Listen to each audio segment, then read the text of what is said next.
البلاته يلعبها للدوسري، لحسن البلاته خطيره لمصلحه الشباب العطربين، محاوله جاب لعبه كره عرضيه داخل المنطقه، ممكن هدف التعادل. هو الله الله الله الله الله الله الله، كما طلب مني احد الجماهير الشبابيه ان نقول الله الله الله الله.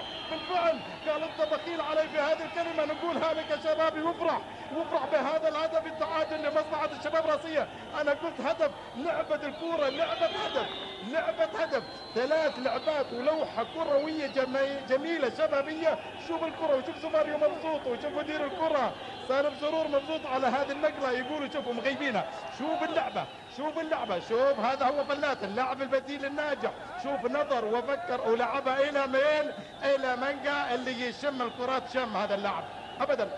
هذا اللاعب مولود في منطقة الجزاء، أي نعم مولود مانجا. شوف مانجا وما أحلى فاكهة المانجا، وهذا الهدف الجميل لمصلحة فريق الشباب. يا سلام يا سلام، 3 لعبات وتبديل ناجح. شوف عمل شيء كرة حلوة جميلة جدا، ومانجا كان بدون مراقبة. أنا ذكرت لك الشوط الأول إن مانجا لاعب خطير، هو ربما يختفي قليلا ولكن هذا اللاعب خطير جدا.